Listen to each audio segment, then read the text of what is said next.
በስመ አብ ወወልድ ወመንፈስ ቅዱስ አሐዱ አምላክ። በስመ አብ ወወልድ ወመንፈስ ቅዱስ አሐዱ አምላክ። በስመ አብ ወወልድ ወመንፈስ ቅዱስ አሐዱ አምላክ አሜን። የአባቶቻችን አምላክ የቸርነት ባለቤት ቸሩ እግዚአብሔር ከዚህ ዕለት ከዚህ ሰዓት ያደረሰን ቅዱስ ስሙ የተመሰገነ ይሁን። እንዴት ዋላችሁ? ቸሩ መድኃኔዓለም አምላካችን ለአምላክነቱ እንደሚገባ በድጋሚ ስሙ የተመሰገነ ይሁን። እመቤታችን ወላዲተ አምላክ ንጽሕት ቅድስት ድንግል ማርያም፣ ቅዱስ መስቀል፣ ቅድስት ቤተ ክርስቲያን፣ ወዳጆቹ ቅዱሳን ሁሉ የተመሰገኑ የሆኑ እንኳን አደረሳችሁ። ከንጹሐን በረከት የእመቤታችን ጣዕመ ፍቅሯን ያሳድርብን። ትንቢተ ኢሳይያስ ምዕራፍ 6 ቁጥር 1። ከዚህም በኋላ ንጉሡ ዖዝያን በሞተበት ዓመት እግዚአብሔርን በረዥም እና ከፍ ባለ ዙፋን ላይ ተቀምጦ አየሁት። ምስጋናውም ቤቱን ሞልቶት ነበር። ሱራፌልም በዙሪያው ቆመው ነበር። ለእያንዳንዱም 6 ክንፍ ነበረው። በሁለቱ ክንፎቻቸው ፊታቸውን ይሸፍኑ ነበር። በሁለቱ ክንፎቻቸው እግሮቻቸውን ይሸፍኑ ነበር። በሁለቱም ክንፎቻቸው ይበሩ ነበር። አንዱም ለአንዱ ቅዱስ ቅዱስ ቅዱስ የሰራዊት ጌታ እግዚአብሔር፣ ምድር ሁሉ ከክብሩ ተሞልታለች እያለ ይጮህ ነበር። የመድረኩም መሰረት ከጮታቸው ድምፅ የተነሳ ተናወጸ፣ ቤቱንም ጢስ ሞላበት። እኔም ከንፈሮቼ የረከሱብኝ ሰው በመሆኔ ከንፈሮቻቸው በረከሱባቸው ሕዝብ መካከል በመቀመጤ ዓይኖቼ የሰራዊት ጌታ ንጉሡን እግዚአብሔርን ስላዩ ጠፍቻለሁና ወዮልኝ አልኩ። ከሱራፌልም አንዱ ወደ እኔ ተላከ። በእጁም ከመሰዊያው በጉጠት የወሰደው ፍም ነበረ። አፌንም ዳሰሰበትና እነሆ ይህ ከንፈሮችን ነክቷል፣ በደልህም ካንተ ተወገደ፣ ኃጢአትህም ተሰረየልህ አለኝ። የጌታንም ድምፅ ማንን እልካለሁ? ማንስ ወደዚያ ሕዝብ ይሄድልናል? ሲል ሰማው። እኔም እነሆኝ ጌታዬን የላከኝ አልኩ። እርሱም ሂድ፣ ይህንን ሕዝብ መስማትን ትሰማላችሁ፣ አታስተውሉምም፣ ማየትንም ታያላችሁ፣ አትመለከቱም በላቸው አለኝ። ስለ ቅዱስ ቃሉ ቸሩ እግዚአብሔር የተመሰገነ ይሁን፣ የተመሰገነ ይሁን። ወላዲተ አምላክ በትንቢተ ኢሳይያስ ክፍል 6 ዛሬ እንማራለን። የትምህርታችን ርዕስ አሁን ያነበብነው ኃይለ ቃል ይሆናል። የእግዚአብሔር ዙፋን ወይም መንበረ ጸባኦት፣ የአሸናፊ እግዚአብሔር ዙፋን። በሌላ አነጋገር ደግሞ አባታችን አባ ጊዮርጊስ እመቤታችን ባመሰግንበት አንቀጽ ላይ ጉጠተ እሳት ውዑይ ይላታል። እመቤታችንን የምታቃጥይ አንድም ፍህምን የያዝሽ መልካሚቱ የእሳት ጉጠት አንቺ ነሽ ይላል። ምን ማለቱ እንደሆነ በኋላ እንመለከታለን። ለሁሉም ይህ ኃይለ ቃል ለዛሬ የምናነሳው ኃይለ ቃል ነው። ስለ እግዚአብሔር ዙፋን እነጋገራለን። በኋላ ደግሞ ስለሌላውም ነገር። ከሁሉ የሚቀድመው የዕለቱን በዓላት አንስቶ መነጋገር ነው። አንዳንድ ጊዜ ሀሳብ ሲመጣ ጠላት ያዘነጋልና የማታ ለአብነት ተማሪዎች የሚቀርብ ዳቦ ነበረ። ዛሬ 6ኛ ቀኑ ነው። እስቲ ሚደርሳል። ከዚህ በኋላ የሚደርስ ከሆነ ፈልጉና እስቲ ለዛሬ አቀርቡ። ቢያንስ እንዲያው ቀጣዮቹን ቀናት እንሞክርም እና ይህንን ስራ ዘወትር የምትሰሩ ሰዎች ሞክሩት። ከተቻለ አንድ ሰው ያው ቼክ አድርግ፣ እዚህ ሆነ ወጣ ብሎ ያ ልጅ የለም ደውልለትና ካለ ቢያንስ ለዕለት የሚሆነው ለዛሬ የሚሆነው ያክል ከዚያ በኋላ ቋሚውን በቁጥራቸው ልክ ለሕፃናቱም ለአዋቂዎቹም ማለት ነው። ያሰብኩት ጾሙ ሳይገባ ነው። ሲዘነጋ እሱ ብቻ አይደለም። የሚገርማችሁ ነገር እኔ በጣም በፍልሰታ ጊዜ ሰው ሁሉ የየራሱ የሆነ የሚያደርገው ነገር ይኖረዋል አይደለም? መቼም ትንሽ ነገር እና ዓመት ተጠብቆ የሚደረገውን ነገር አስዘንግቶ የግሉንም አዘንግቶ የማህበሩንም አዘንግቶ ይዘልቀዋል። እሱስ ክፉ ነው። ይቅር ይበለው እንዳልል እሱንስ ይቅር አይበለው። መድኃኔዓለም የሚደምሱ ሰው እንዲያው እኔ ይገርመኛል። በቃ የሚገርመው ነገር ጸሎት በጣም በማስተዋል ልትጸልዩት የምትፈልጉት ጸሎት እዚች አንቀጽ ስደርስ ቺ የጌታችን ሕማም የምታወሳ ናት፣ ቺ የእመቤታችን ፍቅር ናት፣ በደንብ ልበላት ብሎ ገና ሳታልቁ የለም ጭንቅላት። ከዛ በኋላ አልቆ አቡነ እያልን መንቃት። ከዛ ባለማስተዋል ማለቱ አይደለም የሚያስጨንቀው። መጀመሪያ ነገር ብየዋለሁ አላልኩትም፣ ግን ነው ዘልየው ነው ያሰኘን። እና እኔ ይገርመኛል ልኩ እና አንድ ነገር ልንገራችሁ፣ ሰይጣን ሰው አይንቅም። በጣም አይንቅም ማለት ያከብራል አይደለም። ደካማውን ብርቱ ሆንክ አይለቅህም። ስለዚህ በግድህ ብርቱ መሆን ነው የሚሻለው። ደህና ዋላችሁ። ለምሳሌ ጉልበተኛ ባለበት መንደር ላይ የሚያዋጣ በጉልበተኛ መንደር ምስኪን በሆን ይሻለኛል ነው የሚሻለ ወይስ እንደነሱ ብትጎለብት አይሻልም? ተከብረህ ትኖራለህ አይደለም? በቃ ለጠላትም እንደዛ ነው። እና ለጸላይ ስናያት መበርታት ነው። እና እንደዚያ ነው። መድኃኔዓለም ይማረን። ዛሬ እናታችን ተወዳጇ ቅድስት ማርያም መግደላዊት ናት። በእውነቱ እስከ ግማሹ ቀን ጥሩ ቀን ነበረ፣ ግማሹ ቀን በኋላ ጥሩ አልነበረም። የሚገርመው ነገር አንዳንዴ ቢቀርብኝ የምትሉት ነገር አለ። ስለ ቅድስት ማርያም መግደላዊት በቤተክርስቲያናችን የምናውቀው ትምህርት አለ። ግን እስካሁን ድረስ ፈልጌ ያላገኘሁት ነገር የት ነው ያረፈችው? እንዴት ነው ያረፈችው? ሰማዕትነቷ የታወቀ ግን እንዴት ነው የት ነው ስፍራው የሚለው እሱን ቸክ ለማድረግ ሳጣ ጊዜ ከሰዎች አገር ሰርቨር ላይ ገብቼ ምን ይሉ ይሆን እነሱ የምችም ታሪክ ነክ ነገር ሲሆን ምስራቆቹ ምን ይሉ ብያየውኝ እነሱ ላይ ብዙ ፍንጭ አላገኘም። ጥሎብኝ ካቶሊኮቹ ምን ይሉ ብዬ ስከፍት የነሱን ገጽ በስመ አብ መድኃኔዓለም። እና ለማግኘት ሁለት ነገር ነው። አንደኛ አይኮኖግራፊያቸውን ማየት ነው፣ ስዕል አድኖውን ማለት ነው። በስዕሉ ስር ዲስክሪፕሽን መግለጫ ካለ። ሁለተኛ ነገር ያመጣልኝ ስዕል የቅድስት ማርያም መግደላዊት ነው ተብሎ የሮም ካቶሊክ የምትጠቀምበት ተውት። እንዲያው ማለት እዚህ ተናግሬ ለምን ያምሯችሁን አቆሻለሁ? ምን ብትበድላቸው ነው እንደዛ አድርጎ ይሳሏት? ማለት እኔ አንድ ነገር ልንገራችሁ፣ ዓለም አይዛብን ተዋቸው፣ ሌላውን ተውት። ክርስቲያን ነኝ የሚለው ዓለም ዛሬ አይደለም የተበላሸ። ምክንያቱም ይሄ ስዕል ከተሳለ 500 ዓመቱ ነው። ስዕሉን የሳለው ሰው የታወቀ ጣሊያን ውስጥ ያሉ አብዛኞቹ የእምነት ስዕሎችን የሳለ ሰው ነው። ስሙን ብጠራላችሁ የምታውቁት ያሳለ የሚታወቅ ሰው ነው። የጌታችንን የመጨረሻ ወራት ብሎ የጌታችን የተበላሸ ስዕል የሳለው ሰው ማለት ነው። ታውቃላችሁ? ያንን ስዕል ሲስል የሰው ፎቶ እያየን ሰው እያየን ገበያ ምናምን ይወጣል። የሆነ ሰው ያህል ይሄ ማቴዎስን ይመስላል፣ ይሄ ማርቆስን ይመስላል እያለ ነው። የሚያሳዝነው ነገር ስዕሉን ሲጨርስ ሁለት ስዕል ተመሳሰለበት፣ የጌታና ይሁዳ ማለት ነው። ምክንያቱም አንድን ሰው ነው፣ በአንድ ሰው ምስል ነው ፈጣሪያችንንም ይሁዳ አስቆሮቱንም የሳላቸው። ከዛ በላይ ብዙ አስቀያሚ ነገር አድርጓል። በነገራችሁ ላይ ሄዳችሁ ስትመለከቱ ቤተክርስቲያን ውስጥ እንደዚህ ጡቷ የወጣ ሴት ምናምን አይደለም የምታዩት። በጣም ነው የሚያሳዝነው የሚያስቀይመው። እና እሱ ብቻ አይደለም፣ ታች ዲስክሪፕሽኑ ላይ ስገባ ሌላ ነገር ደግሞ ተጽፏል። በስመ አብ አማት ቢወሉ አልወጣልኝ ምን አቀለለኝ ቢቀርብ። አንዳንድ ጊዜ ታውቃላችሁ ተጨማሪ እስካሁን ድረስ የምነግራችሁ ቢበቃስ ምን አዲስ እውቀት አስፈልገኝ? ከዛ ቆሻሻ ስፍራ ምን ላረግ ገባሁኝ? ያውን በጾሙ እኔ እኮ መንፈሳዊ ገጽ ነው ብዬ ነው። እና በጣም የኢትዮጵያ ኦርቶዶክስ ተዋሕዶ ቤተክርስቲያንን እነዛ ካቶሊኮቹ ፕሮቴስታንት የወደቁበት ቆሻሻ ውስጥ ለመጣል አይደል ዛሬ እየሮጥን ያለ ነው። እዛ ነው እየደረስን። በነገራችሁ ላይ ስርዓተ ቤተክርስቲያን የማይጨንቀን ለቅዱሳን ክብር የማንጠነቀቅ ቅዱሳንን አፋችን እንዳመጣው የምናደርግ በዚህ ዘመን የምታዩት በሙሉ እንደዛ ነው። ትንሽ ነው የቀረን። ግን የሚገርማችሁ ነገር የዛሬ ወር ነው 2 ወር አካባቢ በጣም የሚያሳዝን አንድ ዜና ሰማሁኝ። እና ለዚህ ይሆናል እላለሁኝ አንዳንድ ቀን በሆነ ስፍራ እዚህ ስፍራ አላችሁ። በሆነ ስፍራ አባቶች ብዙ ጊዜ ሰብሰብ ብሎ መኖርን አይመርጡም። እነዚህኞቹ በተለይ ከሰው የማይገናኙት ማለት ናቸው። እና ያንን የሚያውቅ ሰው አለ እነሱ ጋር የሚሄድና እዛ ሄዶ የሉም ምን ነው ብሎ ሲጠይቅ የሉም ወደፊትም አይኖሩም የሚል ነገር ተቀብሎ መጣ። ምክንያቱም ሁሉም አርፈዋል። ለምን ሲባል በጊዜያቸው አይደለም። በቃ አንዳንድ ጊዜ ዝም ብዬ አስታውሳለሁ የእንታን ታሪከ ሊቃውንትን ያኔ መጽሐፋቸው የተመረቀ ጊዜ ሃይማኖተ አበው ከደብረ ሊባኖስ ተልከው የመጡ አንድ አባት ከእንታ መንክር የቀረውን እድሜ ለእሱ ይስጦት ብሎ ቢመርቁ ሁሉ አሜን ብሎ አጨበጨበ። ወጥተው አልቅሰው ሊሞቱ ፍትት እና ደነገጥ። በለጊዜው አልገባኝም። ምን ሆኖ ነው? ምን በድላችሁ ነው? ምን አረጋችሁ ነው በዚህ ዘመን እድሜ የምትለምኑልኝ ብሎ ያሉት ነገር ሁሉ ጊዜ ግርም ይለኛል እስከዛሬ ድረስ። እና እዚህ ዓለም ላይ እንጃ እስከ መቼ እንዴት እንደምንቆይ አላውቅም።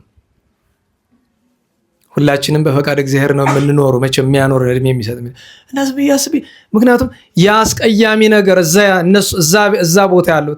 በነገራችን ሌላ አስገራሚ ነገር ቅዱስ ጊዮርጊስን ታውቃላችሁ አይደል? ሊቀ ሰማዕታትን የሮም ቫቲካን ተረት ነው ብላ የቅዱስ ጊዮርጊስን ታሪክ አስወጥታ እንደጣለች ታውቃላችሁ? የሮም ቫቲካን ተረት ነው ብላ የብዙ ቅዱሳንን ታሪክ አወጣ ጥላለች። ዛሬ አይደለም ዘመናት አልፈዋል። አብዛኛው የነሱ የእምነት ተከታይ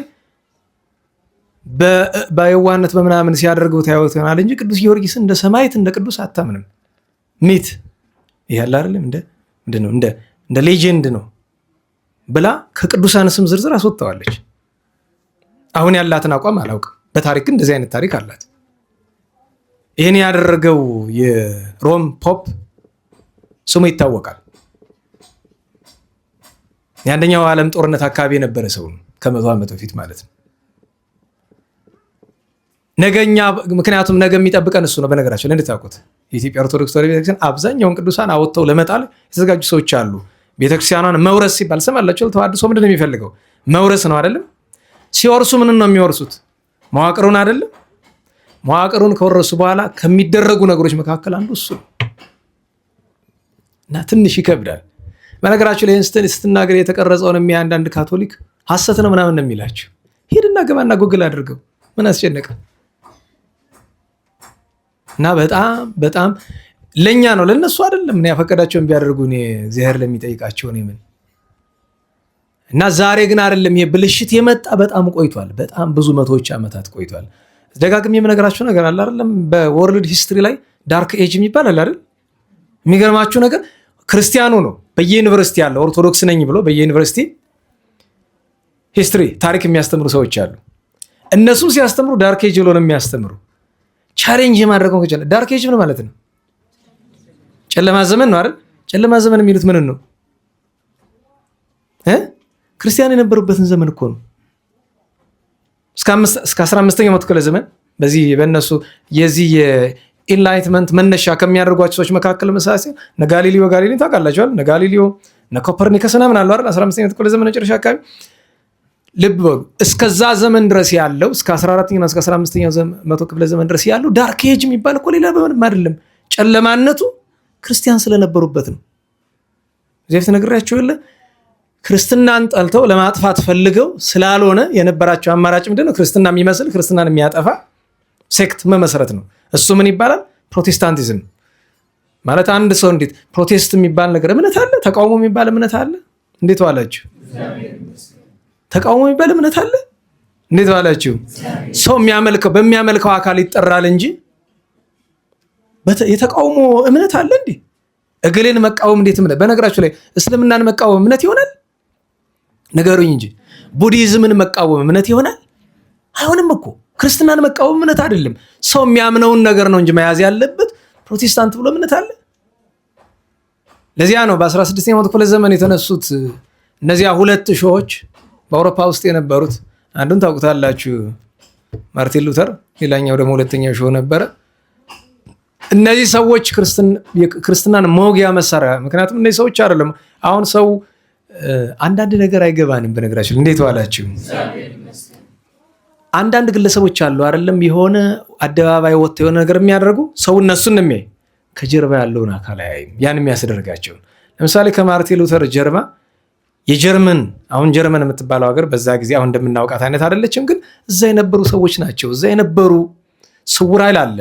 እንትን ሲባል ትሰማላችሁ፣ ዲፕ ስቴት ምናምን ሲባል ይቅር በሉኝ፣ ከሁሉም የላችሁበትም። እሺ ለሁሉም እንጸልይ ሀገራችን ሌላ አይደለም። እንዲያውም ቅድም አንድ ጥሩ ጽሑፍ አየሁ። ሴትዮቱ በአንዳንድ አቋም ደስ ባትለኝም ግን እንጸልይባቸው የሚል ቤተዘመን ቤተክርስቲያን የሚያጠፉትን ሰዎች እንጸልይባቸው፣ ጠላቶቻችሁን ውደዱ፣ ለእነሱ አይሰራም ብላ ጽፋለች። እውነቷን ነው። ለምን ስትባል መልሱ ምን አለች? ሰዎች ቢሆኑ ነበረ። እኔ ሰዎች አይደሉም፣ ሰይጣኖች ናቸው። ለሰይጣን ምሕረት አይለመንም፣ አጥፋው ነው የሚባል። እውነቷን ነው። እንደዚህ ደፈረ ብላ የምትናገር አንዲት ሴት ነው ያለች። በነገራችሁ ኢትዮጵያ ውስጥ አንዲት ሴት ነው የማውቀው፣ ታውቋት ይሆናል። ዶክተር ናት። ያው አንዳንድ ጊዜ እንዲያ ትላለች እንጂ ጥሩ ጎበዝ ናት። በጣም አክባሪዋ ነኝ። በአንድ ጉዳይ ትንሽ ያው መቼም የማያስማሙ ነገሮች ሊኖሩ ቢችሉም ማለት ነው። እግዚአብሔር ልቦና ይስጠን ሁላችን። ወደ ታሪካችን እንምጣ። ለዛ ነው ስለከፈ። ምክንያቱም ሰውነን ይከፋል፣ ያስቀይማል። ቅዱሳን ላይ እንደዚህ ያለ ነገር ስንመለከት ለምን ሌላ ገጹ ስላልተገባ ነው እንጂ እመቤታችን ጌታችን ላይ የሚነገረው የተጻፈውን ነገር ብትመለከቱ ቴዎሎጂ ይላል ሰው። ታዲያ ቴዎሎጂ ምናምን ዩኒቨርሲቲ ኮሌጅ ገብተህ የእመቤታችን ፍቅር የክርስቶስ ፍቅር ይዘህ ልትወጣ ይሄ ሁሉ ጽሁፍ የሁሉ ነገር የሚመጣ በነገራችሁ ላይ ልነግራችሁ ማልፈልግ የሁሉ ቀፋፊ ነገር በቅዱሳን ላይ የሚጻፍ በምን መንገድ ነው? ጥናት አጥንተም እንደሚያደርጉ ታውቃላችሁ። እንኳን ቅዱሳንን አልኳችሁ ዛሬ ቴዎሎጂ የሚባለው በዓለም አቀፍ ደረጃ የደረሰበት ደረጃ ቅዱሳንን አይደለም ገድላትን አይደለም መጽሐፍ ቅዱስ ውስጥ የትኛውን መቀበል አለብን የለብንም የሚል ፍረጃ ውስጥ ተገብቷል። ከነዚህ መካከል ለምሳሌ አሁን ማርያም መግደላዊት ምን ይላሉ? እሷ ትክክለኛ የሂስቶሪካል ፊገር ናት ብሎ የአንዱን ቅዱስ መጽሐፍ ቅዱስ ይሰራል። ይሄ ሚት ነው፣ ሌጀንድ ነው መጽሐፍ ቅዱስ ውስጥ ማለት ነው። ይሄ ነው መጨረሻው። በነገራችሁ ላይ ቴዎሎጂ መጨረሻው ይሄ ነው። የቴዎሎጂ መጨረሻው ቴዎሎጂ ስላችሁ ስለ ቃሉ አይደለም። በዚህ ዘመን ቴዎሎጂ እየተባለ በዓለም ላይ የሚካሄደው 99.9% ከክርስቶስ ጋር ለማጣላት የሚካሄድበት ጎዳና ነው። ይህን ሲሰሙ እንግዲህ ሲሳደቡ ነው የሚከርሙ። እሱ መብታቸው ነው። ግን እንዴት ዋላችሁ? በዚህ ዘመን ቴዎሎጂ ከሚባል ዩኒቨርሲቲ ኮሌጅ የወጣ ቅድስና ያለው ሰው የምታውቁት አለ? ከባድ ነው። እና ስለ እናታችን ቅድስት ማርያም መግደላዊት ጥቂት ነገር እንነጋገር። ቅድስት ማርያም መግደላዊት የመጀመሪያ ኑሮዋ ከባድ ነበረ፣ ጥሩ አልነበረም። ምንም በቤተ እስራኤል ታውቃላችሁ፣ መግደላዊት የምትባልበት ምክንያት መግደሎን የሚባል ሀገር አለ በሰሜን እስራኤል መግደሎን አለ። እዛ ተወልዳን ያደገችው መልከ መልካም ነበረች። በማይሆን ግብር በኃጢአት ግብር ስለኖረች በዚያ ምክንያት አጋንንት አድሮባት እንተ ምንያ አውፃ እግዚእነ 7 አጋንንት ይላል አይደል? 7 አጋንንት ማለት ፍጹም በደል የሚያሰሯት አጋንንት አድሮባት በኃጢአት የምትኖር ነበረች። ጌታችን በሚያስተምርበት ጊዜ ትምህርቱን ሰምታ ከእግሩ ወድቃ አድኗት ከጠላት ኃይል አላቋት እርሱን የምታመልክ የምታገለግሉናለች። ከሐዋርያት መካከል ለአለቅነት ጴጥሮስ፣ ለጌታችን ፍቅር ዮሐንስ ለየት ያሉ እንደሆኑ ከቅዱሳት አንስት መካከል ደግሞ ማርያም መግደላዊት ለየት ያለች ነበረች። 3 ዓመት ከ3 ወር ተማረች፣ አገለገለች። በየስፍራው ስሟ ተጠቅሷል። ጌታ የተሰቀለ ጊዜ ወይ ቀውመ ሀበ መስቀሉ ተብሎ ስማቸው ከተጠቀሱ ከእመቤታችን ጋር አንዷ ቅድስት ማርያም መግደላዊት ናት። በአራቱም ወንጌላውያን ተጠቅሳለች። በአራቱም ወንጌላውያን ስሟ ተጠርቷል። እናታችን ቅድስት ማርያም መግደላዊት ጌታ ሲሰቀል ነበረች። ሲቀብሩት ሂዳ ተመለከተች። ዮሴፍ ኒቆዲሞስ እያለቀሰች ኋላ በቅዱስ ዮሐንስ ወንጌል ምዕራፍ 20 ላይ የምንመለከተው ሁልጊዜ ትንሣኤ በደረሰ ጊዜ ለረጅም ቀናት በተደጋጋሚ የሚሰማል አይደለም? ወበእሑድ ሰንበት መጻት ማርያም መግደላዊት ሀበ መቃብር በጽባህ በመቃብር እንዘ አዲሁ ጽልመት ወረከበት እብነ እቱተ ማፈ መቃብር ወሮፀት ወበጻት ሀበ ስምዖን ጴጥሮስ ወትቤሎሙ ነስቦ ለጊዜ ውስተ መቃብር ወያምር ሀበ ወሰድዎ። ገና ሳይነጋ ሌሎች ቅዱሳት አንስት ጋር ድጋሚ ሄዳለች። የመጀመሪያ ግን ሌላ ገና ሳይነጋ ጨለማ ሳለ ሽቱ ይዛ የጌታን ክቡር ስጋ እንደ ልማደ አይሁድ ልትቀባ ሄደች። ይህች ቅድስት እናት ለአንዲት ሴት በዛ ወራት ክርስቶስን ያመለከ ሁሉ ይገደል በተባለበት እሱ ተከታይ ሁሉ ይገደል ተብሎ ቅዱሳን ሐዋርያት ሁሉ ፈርተው በር በዘጉበት ሰዓት አንዲት ሴት በጨለማ ትግርምታ አይሁድ ይባላል አይደለም? የአይሁድ ግርማ መፈራት፣ የጨለማው ክብደት፣ በዚያ የነበሩ 4 አለቃ ጦር መቃብር የሚጠብቁት ኃይለኝነት ሳያስፈራት የመጣው ይምጣ ብላ ሄደች። ነገር ግን ደኛው ተፈንቅሎ አገኘችው። እየሮጠች ሄዳ ለሁለት ሐዋርያት ነገረች፣ ለዮሐንስና ለጴጥሮስ። አዩ። እነሱ አይተው ስጋው እንደሌለ ነገረቻቸው፣ እውነት እንደሆነ አወቁ። ነገር ግን ተመልሰው ቤታቸው ሄዱ፣ ወደ ማረፊያቸው ሄዱ። ቅድስት ማርያም መግደላዊት ግን እዚያው ላይ ቆማ ታለቅስ ነበረ። ወንዘ ትበኪ ሐወፀት ውስተ መቃብር ወሬት ክሌተ መላእክተ በጻዕድው አልባስም ይላል። ነጭ ለብሰው ብርሃን ተጎናጽፈው ሚካኤልና ገብርኤልን በራስጌና በግርጌ አየቻቸው። ብቃት ይልዋል። ይሄ ነው አየው፣ መላእክትን ማየት ምን ትለዋለህ? ይሄን በቅዱሳን ማዕረግ ለቦ ይባላል። ምን አላችሁ? ልባዊ የሚል ማዕረግ አታውቁም? ጽማዊ አለ አይደል? ቀጥሎ ልባዊ ነው። መላእክትን ከማየት ያደርሳል። ታዲያ እንድታውቁት ልባዊና ንጻሬ መላእክት ልዩነታቸው ምንድን ነው? ልባዊም መልአክ ከማየት ያደርሳል። ንጻሬ መላእክትም መላእክት ከማየት ነው። ግን በልባዊ ስናይ አይተን ምናልባት መልአክ መሆኑን ላንለየው እንችላለን። አሁን እሷ መልአክ መሆናቸውን አላወቀችም። ከማየት ደርሳለች፣ ከማስተዋል ደርሳለች። አንዳንድ ጊዜ ደግሞ መልአክ መሆናቸውን እንለያለን። ለምን እንደመጡ እነማን እንደሆኑ አለይም። ከንጻሬ መላእክት የደረሱት ግን መላእክትን በየንግዳቸው እያንዳንዳቸው ማን ምን እንደሆነ ለምን ተግባር እንደተላኩ ያውቋቸዋል። ያ የመጨረሻው ንጻ ልቡና ስለሆነ ማለት ነው። የንጻ ልቡና መሰረቱ ማንሻው እሱ ነው። መላእክትን አየች፣ ግን መላእክት መሆናቸውን አላወቀችም። ኦብሲቶ ምን ታበከኪ፣ አንቺ ሴት ምንድነው የሚያስለቅስሽ? ወመነታ አስሲ ማንን ፈለገሽ ነው አሏት። ያው የተለመደ ቃሏን ነው። ነስው ለግዚእ ጌታዬን ወሰዱት። ምን አለች? አልመለሱላትም። ለምን? ወዲያውኑ ሰገዱ። ምክንያቱም ከእርሷ በኋላ ባለቤቱ ቁሞ ነበር መድኃኔ ዓለም ቸሩ። ወደ ሰገዱበት አቅጣጫ ዞር ስትል ጌታችን አየችው። በሐዘን ተውጣለችና መለየት አልቻለችም እሱ መሆኑን እና እሱም ጠየቃት። ምንድነው የሚያስለቅስሽ? ምን ሆነሽ ነው ብሎ አላት። ያንኑ ቃል ደገመችለት። ተናግራው የሐዘንተኛ አይኑ ባካና ነውና አንድም ፈጥኖ ባይመልስላት ፊቷን ወደ መላእክቱ አዞረች። እንደገና መልሰ ለምን ጠይቃቸው ወይም ነግራቸው ሐዘኗን አልመለሱላትም። ያን ጊዜ ወይ ቤላ ማርያም ጥንት በምታውቀው በአምላካዊ ቃሉ በአምላካዊ ልሳኑ ማርያም ብሎ ጠራት። ያን ጊዜ አወቀችው። ወተመይጠት ወትቤሎ ረቡኒ ዘወር ብላ መምህር ሆይ አለችው። ምን አላት? ይትልክፈኒ ሄዳ ከናፍቆት የተነሳ እግሩን ልትስትል ሰግዳ ይትልክፈኒ አትንኪኝ፣ አንድም አትቸኩይ፣ ገና ነኝ፣ አሁን አይደለም ማድረግ አዲ ያረጉ ባለቱ በዚህ ይታወቃል። አትቸኩይ። ሁለተኛ ነገር ልብሽ እንደተጠራጠረ ነው። እነሳለሁ ብዬሽ የኔን ቃል ከማመን ይልቅ አይሁድ ሰረቁ ያሉትን ይዘሽ ሰረቁት ብለሻልና ገና ነሽ፣ ልብሽ በእምነት ሙሉ አልሆነም። ስለዚህ ትልክፍኒ ለምን ያላመነ ሰው ስጋውን ደሙን መቀበል አይችልምና አይደለም። ቅዳሴ ማርያም ላይ ሰምታችሁ ከሆነ ኦ ድንግል መፍሪት ለእንተ ይትበላ ወመንቅት ለእንተ ይሰተይ ብሎ ኦ ህብስት እንተ ምኔኪ ለለ ይበሉ እምኔሁ በአሚን ዘይሁብ ሕይወቶ መድኃኒተ። ከዛ ቀጥሎ ለለ ይበልዑ እምኔሁ በኢአሚን ምን አለ?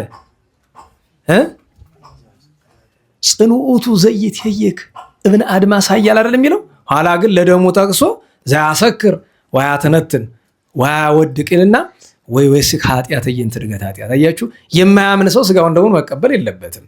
ክርስቶስ እግዚአብሔር መሆኑን እርሱ አምላክ ወልደ አምላክ መሆኑን የባሕርይ አምላክ መሆኑን እግዚአብሔርም ሰውም አምላክም ሰውም መሆኑን የማያምን ሰው ለምን እግዚአብሔር ብቻ ነው ብሎ ቢል እግዚአብሔር ስጋና ደም የለውም።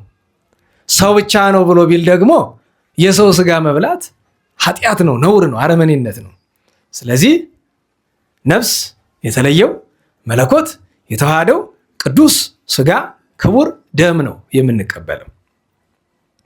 ሶስተኛና የመጨረሻው ግን የጌታችንን ስጋ መንካት ስልጣነ ካህናት ነውና ክህነት የሌላት ስለሆነች ይትልክፍኒ አላት። ደስ አለ። ከዚያ በኋላ ለሐዋርያት ሂጂና ምስክርነት ንገሪያቸው፣ እንደዚህ በያቸው፣ ደስ ይበላችሁ፣ ከዚህ በኋላ ትንሣኤን ታያላችሁ። አአርግ ሀበ አቡየ ወአቡክሙ ወሀበ አምላኬ ወአምላክክሙ፣ ወደ አባቴ ወደ አባታችሁ፣ ወደ አምላኬ ወደ አምላካችሁ። ይህን ይዞ መናፍቅ ሁሉ ይታወቃል አይደለም? መምህራን ምን ይላሉ? ወደ አባታችን ወደ አምላካችን አላለም፣ ድንበር አበጅቷል። ወደ አባቴ አለ። ለእርሱ እግዚአብሔር አባትነቱ እንዴት ነው? የባሕሪ አባቱ ነው። ለእኛሳ የጸጋ ነው። ሀበ አምላኬ አለ። የተዋህደው ስጋ ቅድመ ተዋሂዶ ማን የፈጠረው? እግዚአብሔር አብ፣ እግዚአብሔር ወልድ፣ እግዚአብሔር መንፈስ ቅዱስ። ስለዚህ ቅድመ ተዋሂዶ ስለፈጠረው አምላኬ አለ። አባቶቻችን ምን አሉ? ለአጽድቆተ ትስብእት ነው። ጌታችን ሲነሳ ስጋውን ትቶት አልተነሳም። ነና ዋላችሁ። ስጋውን በተዋሂዶ ነው አይደለም? አዎ ለአጽድቆተ ትስብእት ነው። እንዲያ ብሏል። ፈጥና ሄዳ የምስራች ነገረቻቸው። ደስ ይበላችሁ ተነስቷል አለቻቸው። ከዚያ እንዴት ብለው መጠራጠር ሲጀምሩ ጌታችን መጥቶ ምን አላቸው? ሰላም ለክሙ፣ ቸራላችሁ፣ አስታረቅኳችሁ ብሎ የምስራቹን ነገራቸው። ከዚያ በኋላ 40 ቀን መጽሐፈ ኪዳንን ሲማሩ እዚህ በፊት ሰምታችሁ ይሆናል። ትምህርት ደህና ዋላችሁ።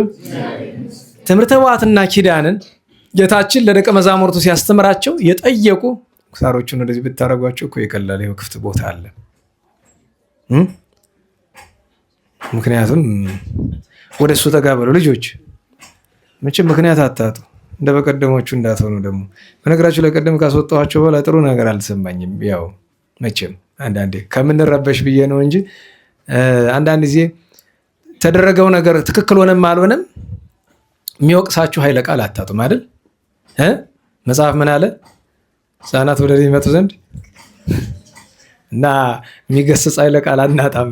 ችግር ነው። በነገራችሁ ላይ እንኳን ይቅርና እናንተን ተቆጥተን ዘልፈን ደስታ የሚፈጥር ነገር እንዳይመስላችሁ። ዕዳ በደል ነው። ምን ሊያደርግ ማስተማር በዚህ ዘመን። እንዴት ዋላችሁ?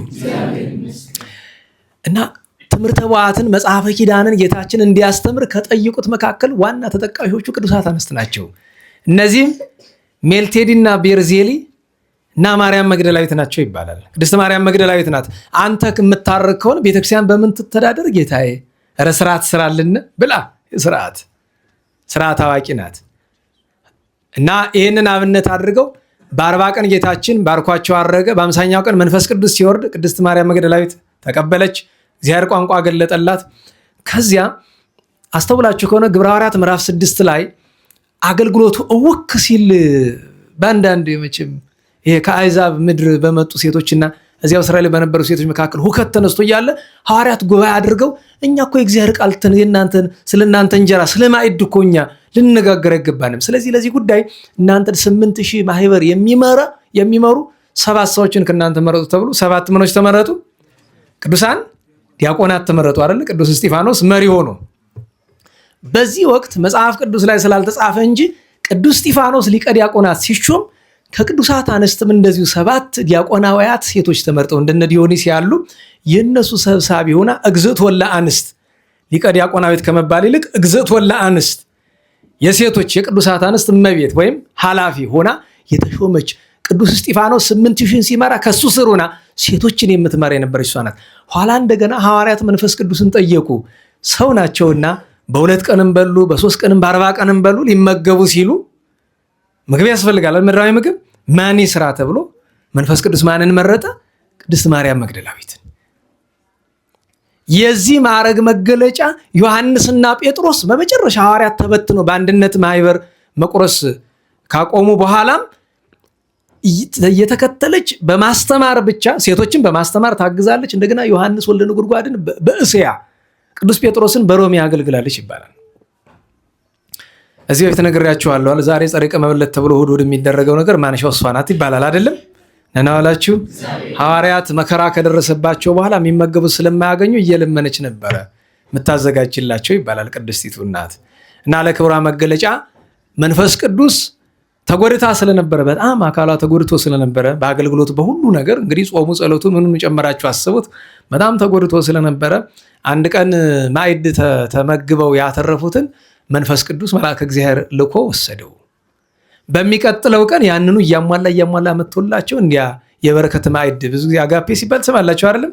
እኛ ቋንቋ አይደለም ግን እንግዲህ ማዕደ ፍቅር ማዕደ በረከት ይባላል አይደል? እንዴት ዋላችሁ? ማዕደ ሰላም ይባላል። የፍቅር አንድነት ማዕድ። አባቶቻችን ቅዱሳን ሐዋርያት እንደዚያ ነበረ ኑሯቸው። ደስ ስለነበር እና ስታገለግል ኖራ ብዙ መከራ በተለይ አይሁድ ሰዎች ንስሐ ከገቡ በኋላ የትናንት ኃጢአታቸውን ማዘከር የመንፈሳዊ ሰው ስራ አይደለም። ደህና ዋላችሁ።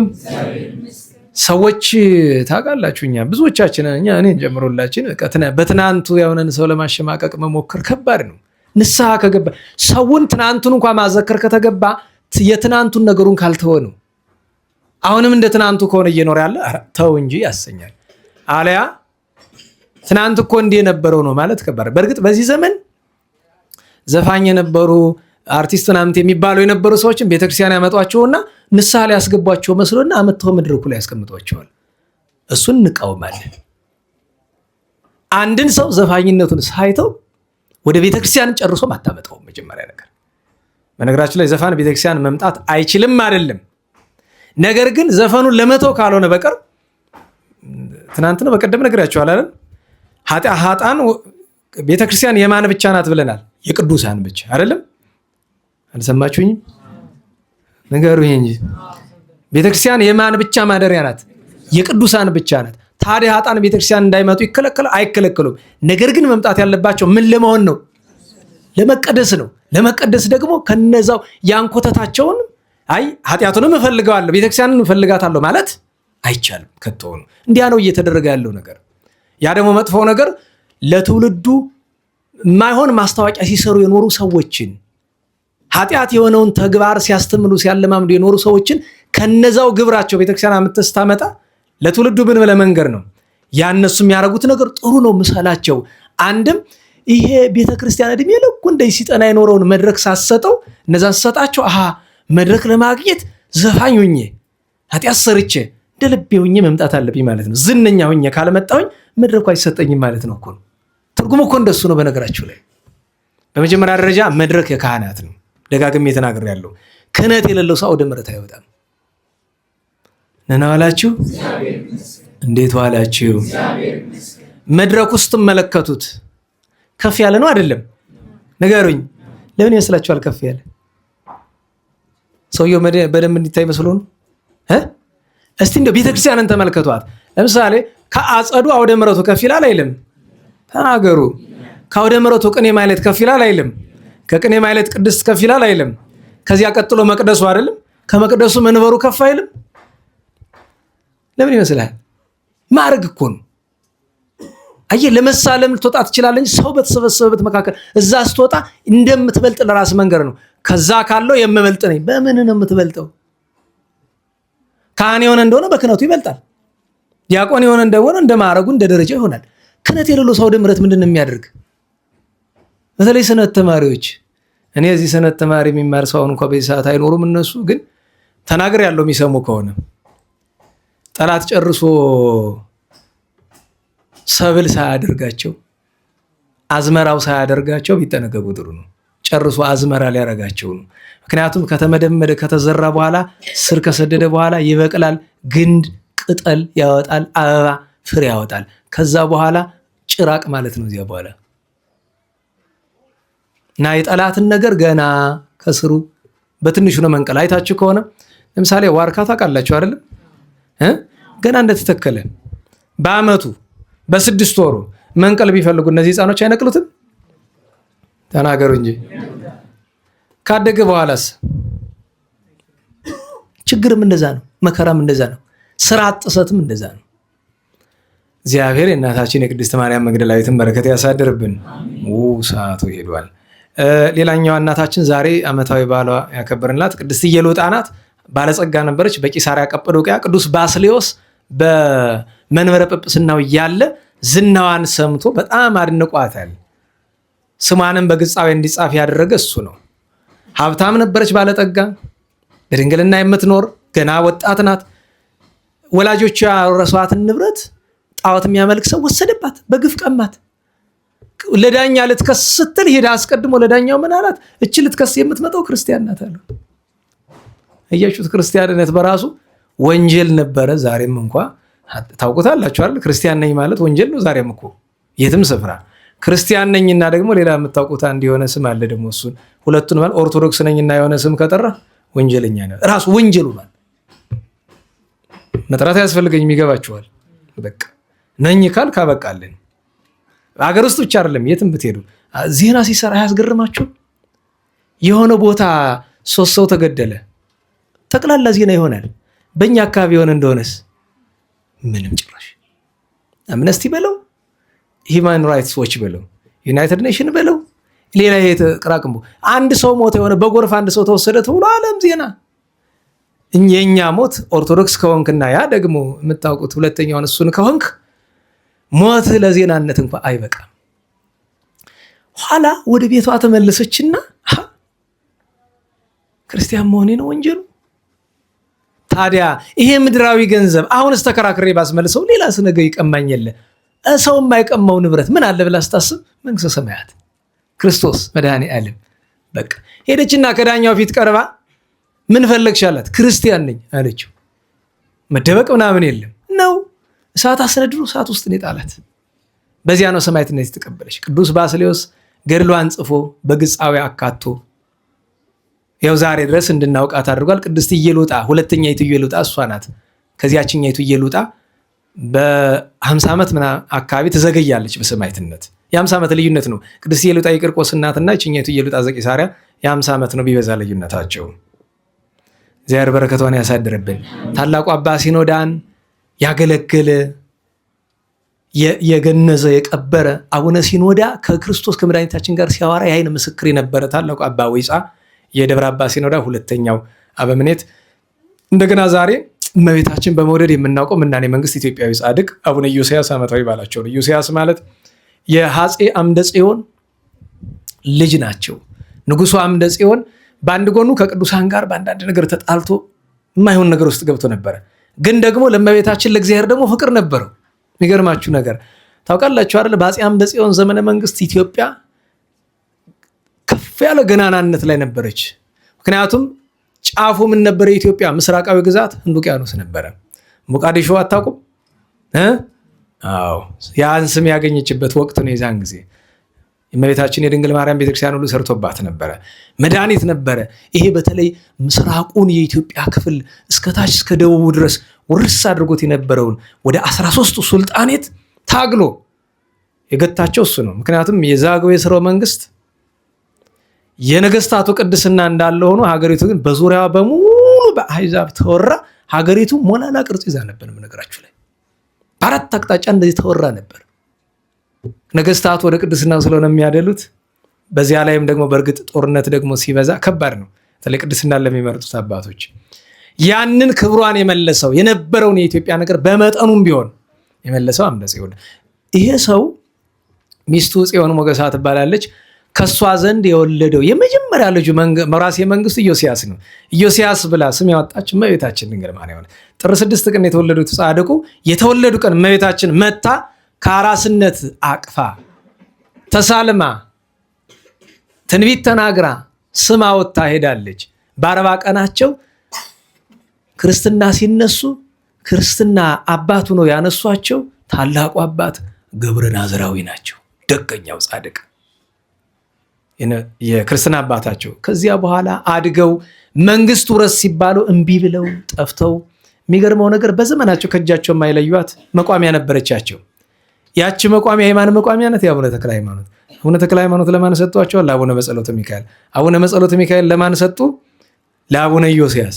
በዚያች ባህር ሲያገኙ የሚከፍሉ እመቤታችን ናት እንዲቀበሉ ያደረገች። አቡነ በጸሎተ ሚካኤል እንዲሰጧቸው ያደረገች። ባህር ሲያገኙ ባህሩ የሚከፍሉ በዚያ ነው።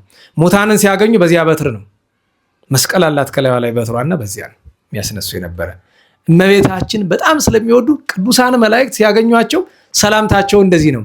የእመቤታችን የአምላክ እናት ወዳጅ እንዴት አለን የሚሏቸው። ጌታ ራሱ አንድ ቀን ወርዶ ሲነጋገራቸው የእናቴ ወዳጅ እንዴት ነህ ብሎ አላቸው ይባላል። የእናቴ ወዳጅ እመቤታችን ጋር ልዩ ፍቅር ነበራቸው። ትግራይ ደብረ ስብሐት ለጎምት የሚባል ገዳም እንዳላቸው ይታወቃል። ደገኛው ቅዱስ ዛሬ እረፍታቸው ነው።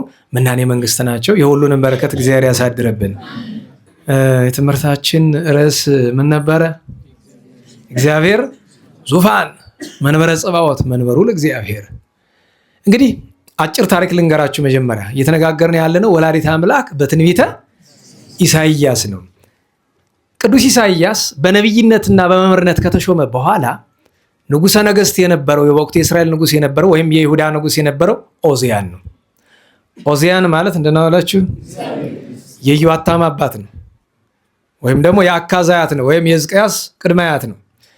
ኦዚያን በነበረበት ጊዜ ሊቀ ካህናቱ አዛርያስ ነው። ታሪኩን እዚህ በፊት በተደጋጋሚ ነግሬያችኋለሁ። ሊቀ ካህናቱ አዛርያስ ልቡ በእግዚአብሔር የሚታመን ነውና ከኦዚያን ጋር ሊስማሙ አልቻለም። 3 ቀን በተከታታይ ችግር ገጠማቸው።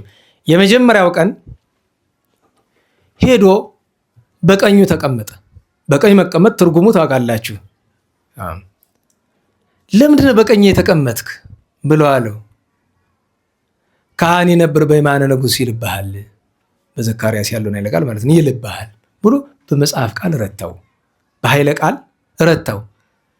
ተበሳጨ፣ ግን መመለስ ስላልቻለ ቀጠለ። ከዛ በሌላ ጊዜ ደግሞ ፍርዱን ይገስበታል ማለት ይተችበታል። ኦዚያን ሲፈርድ ፍርድ አያውቅም። አይ ደህና አልፈረድክም፣ ፍርዱማ እንዲህ ነው ይለዋል። እንዴት ፍርዴን ትገሳለህ አለው። እምነ መንግስት የአቢ ክህነት ይላል ብሎ አለው። የሚመልሰው አጣ። በሶስተኛው የባስ ብሎ ነጭ አይን የሚያጠረብር ካባ ለብሶ መጥቶ ቁጭ አለ በቀኝ እና ሲያየው በቃ ንጉሱ ካህኑ ነው የሚመስል እና እንዴት ከኔ የሚበልጥ እንደዚህ ያለ ነጭ ተለብሳለህ አለ። አይ አባት ዳዊት ያለውን አልሰማህም? ካህናቴ ከለበሱ ጸድቀ ብሏል። እንዲህ ያደረገ ቤተ መንግስቱን እያረካከሰ ቤተ ክህነቱን እያሞጋገሰ ሲጣላው ቤቱ ቁጭ ብሎ አሰባሰበና መጥቶ አንድ ቀን ለአዛርያስ ምን አለው? ስማ አንተ ከሌዊ ተወልደ ከአሮን ዘር ተቆጥረህ አይደል እንደዚህ የምታረገኝ? እኔ በአባቴ ከዳዊት ብቆጠር በእናቴ እኮ የአሮን የሌዊ ዘር ነኝ። ክህነት እንዳንተ የሌለኝ ይመስልሃል ብሎ ሙቀጫ የሚያህል ማይጠንቱን ይዞ ጠምጥሞ ይህን ካባ ላንቃውን ለብሶ ሊያጥን ሲገባ ዝም ብሎ የገባ እንዳይመስላችሁ ከለከሉት። እነማን? 288ቱ መዘምራን አሉ አይደለ? ዳዊት የሰራቸው አባት ሲሞት ልጅ እየተተካ እኮ ነበሩ። አይሆንም አሉት። ገፍቷቸው ገባ። ለምን? ስልጣን የላቸውም። በዚያ ሰዓት እዚያ ስፍራ ማን ነበረ? ታላቁ ነቢይ ኢሳይያስ።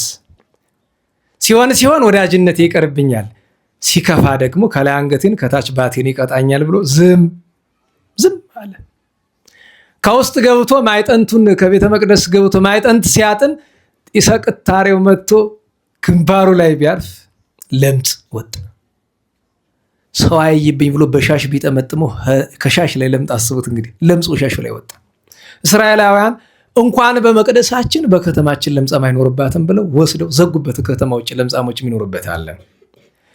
ወዲያው ኢሳይያስ አይ አመለጥኩ መስሎት ዘወር ቢል አረ ጉዱን አላል። ምንድነው? ከንፈር ለምጡናል። ወስደው እሱንም ዘጉበት። የሚገርማችሁ ነገር 3 ዓመት ሙሉ ሀፍተትም የተነሳው ከእግዚአብሔር ጋር እግዚአብሔር የሚሰማው ድምፅ የለ፣ ትንቢት የለ፣ ምን የለ። 3 ዓመት ግን 3ቱን ዓመት አዘነ፣ አለቀሰ።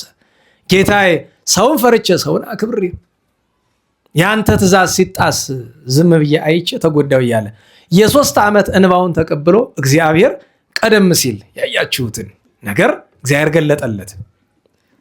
ነናላችሁ ኦዚያን ሞቶ ኢዮአታም ሲተካ ልጁ እንዲህ ይላል።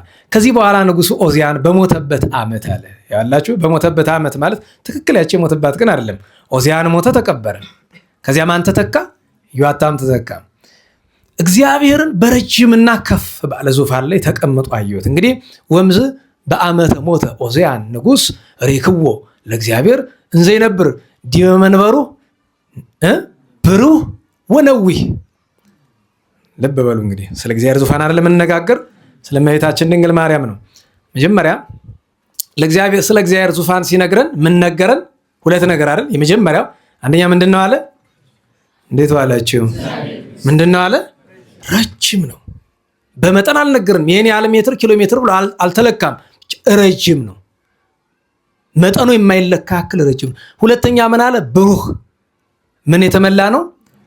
ብርሃን የተመላ ነው። አባቶቻችን ምን አሉ? የእግዚአብሔር ዙፋኑ እንዴት ያለው ነው ቢሉ ማን መርምሮት? ለቅዱሳን ሲበቁ ላይናቸው እንደሚመጥን ያሳያቸዋል። አባቶቻችን እኮ የእግዚአብሔር ዙፋን ምን ያህል አለ ብሎ ቢሉ ለሰው የሚታይ ያክል ከሆነ ከታች 3 ዓለመ መላእክት አሉ አይደለም? ከመሃል ኢየሩሳሌም ሰማያዊት አለች 4ኛ። ከላይ 3 ሰማያት ማን የሚባሉ? ሰማይ ወዱድ፣ መንበረ መንግስትና ጽርሐ አርያም አይደለም? መንበረ መንግስት ራሱ ምንድን ነው? እሱ እኮ ነው ዙፋን ማለት። አንድ ሙሉ ሰማይ ዓለም የእግዚአብሔር ዙፋን ነው። ያ ማለት ያ መንበረ መንግስት የሚባለው ሙሉ ሰማዩ እግዚአብሔርን ይችላል ማለት አይደለም። እንደ ሰውኛ ብታስቡት እችን ምድር እንኳን ያክላል ብላችሁ ታስቡ። እችን ምድር የሚያክል ዙፋን እንዴት ያለ ነው! ከታች ማን ነው የሚሸከመው? ኪሩቤል አይደለም? ይህንን ነው የተመለከተው እኮ ሰማዩን ተሸክሞ ነው። የእግዚአብሔር ዙፋኑ ሲባል ሰማዩ ነው። ግን ሰማዩ ከመስፋቱ የተነሳ ለቅዱሳን ሲታያቸው ሙሉ ሰማዩ ላይ ተቀምጦ ላይናቸው ስለሚከብድ ዙፋን ነው የሚታያቸው። እንዲረዳ በርዝመትና በብርሃን አሳየው። ያ የእግዚአብሔር ዙፋን አይመረመርም። ታዲያ ሰውነንና ስንመረምር ምን እንላለን? ከሰባቱ ሰማይ መንበረ መንግስት የእግዚአብሔር መቀመጫ ነበረ ካልን እሱማ ፍጡር አይደለ። ከዚያ በፊት እግዚአብሔር የተቀመጥ ነበረ። ያንንማ እግዚአብሔር ነው፣ እኛ አናውቀውም። መንበረ መንግስት ለቅዱሳን የሚገለጥበት ዙፋኑ ነው እንጂ የእግዚአብሔር ዙፋን በትክክል መንበረ መንግስት ነው ማለት አይደለም። ገብቷችኋል? እንዴት ዋላችሁ? ለምሳሌ እጃችሁን ዘርጉ። ትንሽዬ እንዲያው በጣም በዲዛይን የተሰራች ትንሽዬ ዱካ ማላችሁ እጃችሁ ላይ አድርጉ። አስቡት፣ እሷ ላይ እንዴት ነው የምትቀመጡ? እያችሁት እዚች ላይ አሁን ረቂቅ ነው ይሄ ምሳሌ ዘይ ሐጽጽ ነው አይደለም? ግን አስቡት፣ እንደዚያ እኮ ነው። እንኳን ይቅርና መንበረ መንግስት ሰባቱ ሰማያት 20 ዓለማት በሙሉ በመሃል እጁ ላይ የጠብታ ያክል አይሆንም። በእግዚአብሔር እጅ ረቂቅ ነው፣ ስፉ ነው፣ ምሉእ ነው። ታዲያ ያንም ያክል ኃያል ገናና አምላክ ለምንድን ነው መንበረ መንግስት ዙፋን እንደ መጀመሪያ ዙፋን ለምን አሻው? እግዚአብሔር መቀመጫ ይፈልጋል። እንዴት ዋላችሁ? ሰው ነው አይደል? ወንበር የሚያስፈልግ ለምንድን ነው? ስለሚደክመን አይደለም? ነገር ግን ለንጉስ የሆነ እንደሆነ ወንበርነቱ ከድካም ይልቅ ለምንድን ነው የሚያስፈልግ? የክብሩ መገለጫ። አየው። ስለዚህ ዙፋኑ የተፈለገ ለምንድን ነው? የክብሩ መገለጫ። ታዲያ የክብሩ መገለጫ ሲሆን በነገራችሁ ላይ ንጉሱን የሚያከብረው ወንበሩ ነው ወይስ ወንበሩ ነው ንጉሱን የሚያከብረው? እንዴት ዋላችሁ? ንጉሱ ነው ወንበሩን የሚያከብረው ወይስ ወንበሩ ነው ንጉሱን የሚያከብረው? ንጉሱ ነው። ምክንያቱም ወንበሩን ተራ ሰው ተቀመጠበት ተራ ወንበር ነው። በወርቅ ብትለብጠውም ማን ያከብረዋል? ሰው ባይሆን ወርቋን ፈላልጦ ቢወስድ ይወዳል እንጂ የንጉስ ዙፋን ግን ወርቆ እንኳ ቢገኝ አራ ጌቶች ምን ነው እንደሚያዩን አናውቅም ተብሎ ይፈራል። አክባሪው ንጉሱ ነው። ስለዚህ አባቶቻችን ብለዋል ኪሩቤል ተሸከሙት ማለት የኪሩቤልን ክብር መናገር ነው። ምን ያህል እንዳከበራቸው መናገር ነው። ወደ እመቤታችን ስንመጣ የእግዚአብሔር አማናዊ ዙፋኑ መንበረ መንግስት አይደለም። የእግዚአብሔር ወልድ ያለ ቅዱሳን የሚገለጥበት ነው። ሰማዩን አክብሮታል። ኪሩቤልን በዚያ አክብሮበታል። አማናዊ ዙፋኑ እመቤታችን ድንግል ማርያም ናት። ያውም 9 ወር ከ5 ቀን በማህፀኗ ውስጥ አድሮ በተዋሂዶ ተሸክማው። ኪሩቤልን እናስባለናል። እንዴት ዋላችሁ?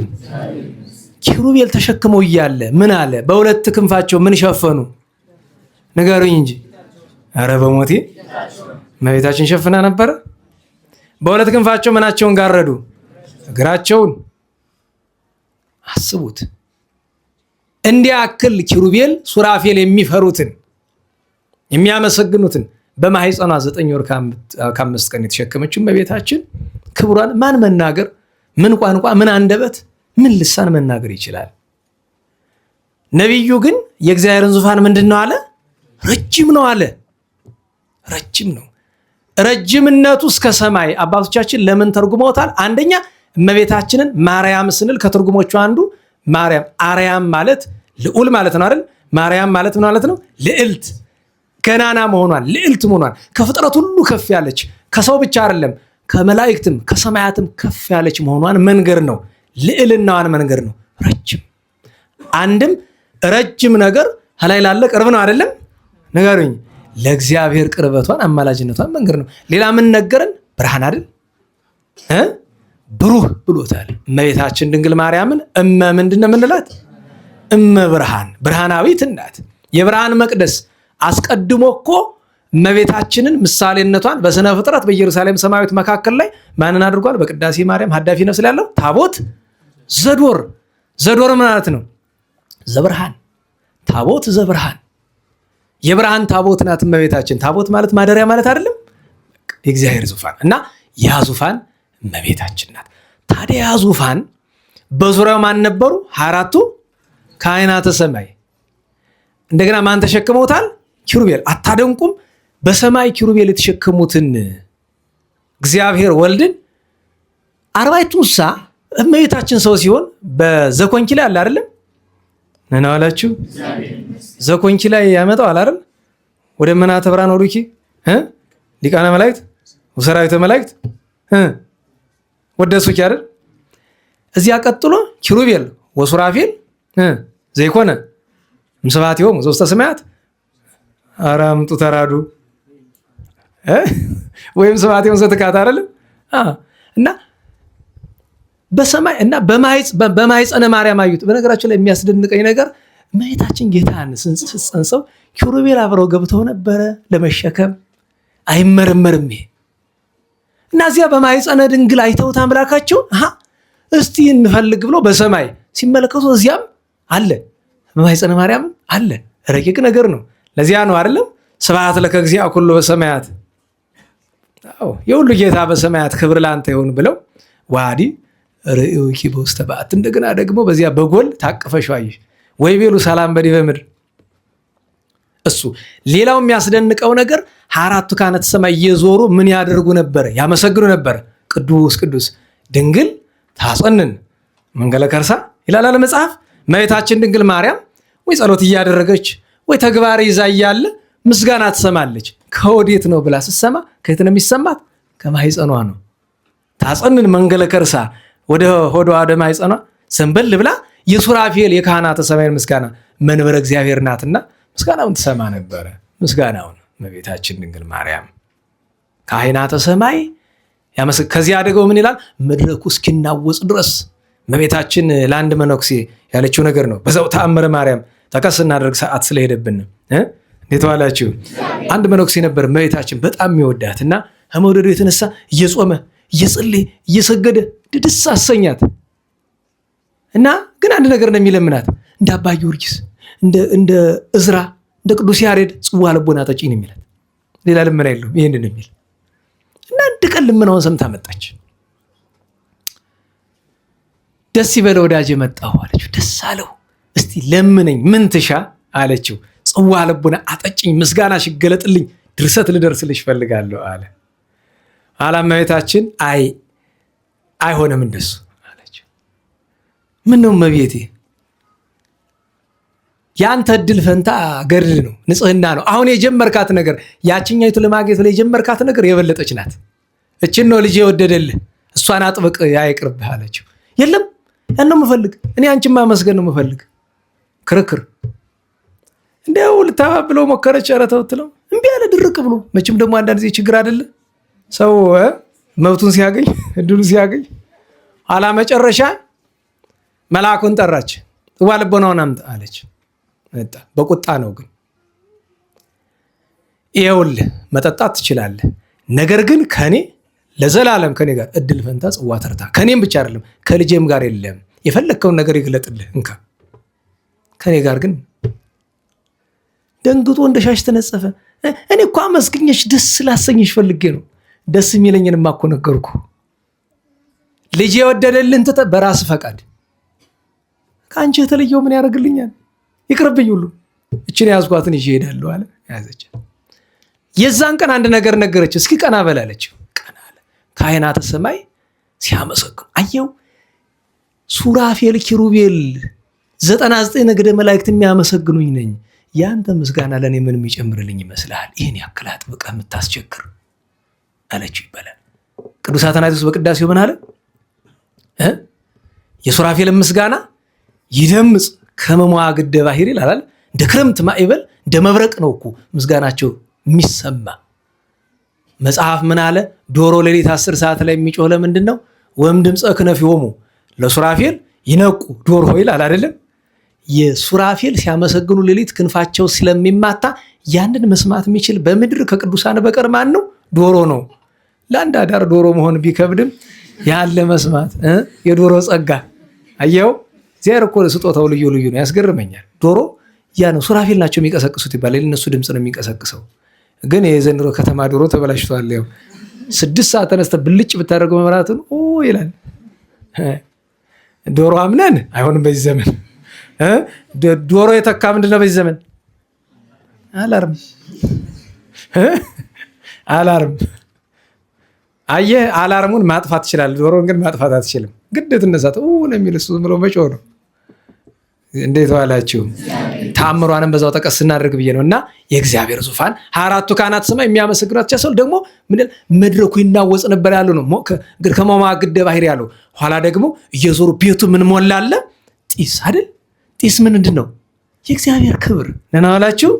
በዙፋኑ ዙሪያ ምን ነበር አለ? ጢስ አለ።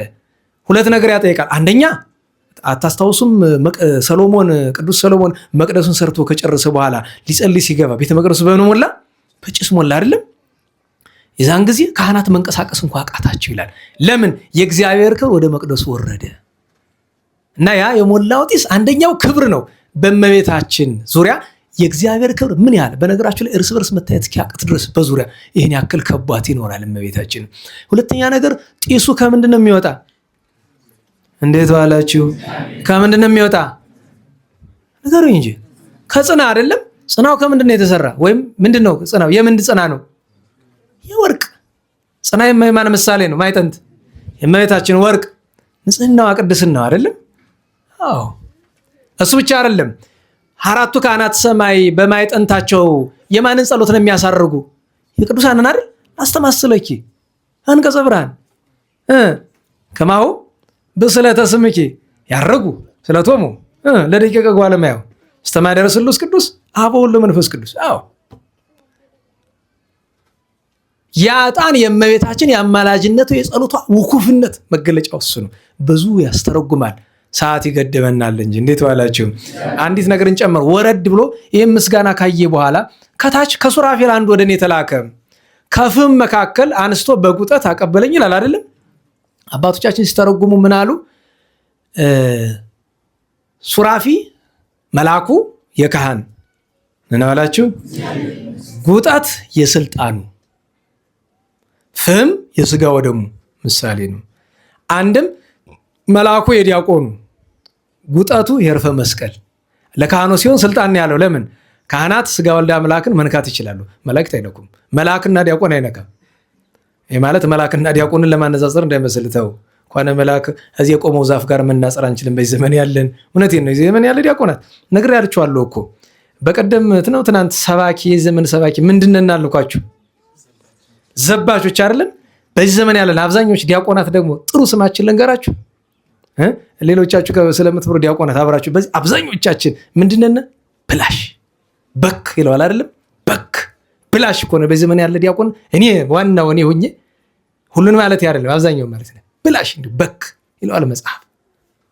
ምንም ሙያ የሌለ እንዲህ ዝም ብሎ መዘበት ብቻ የተሰጠንን ጸጋ ያላወቅ ነው።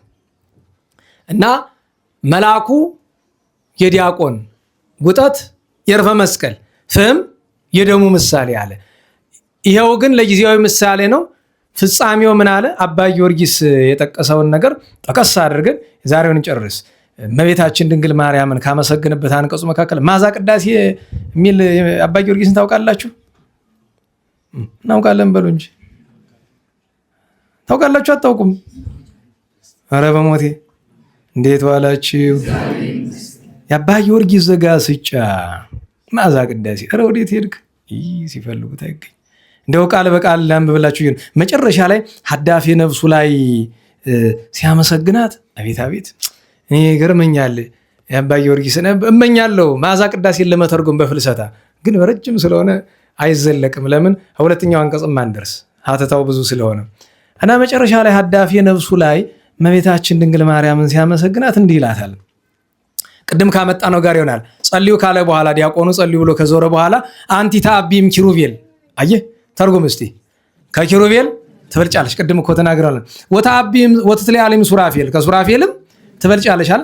ማኅፀንኪ ጾሮ ነደሳት፣ ግሩም የሆነ ነደሳትን በማኅፀንሽ ተሸክመሻልና ከርስኪ አግመሮ ለፍመ መለኮት ፍጹም። አሁን ወደምንፈልገው ሊመጣ ነው።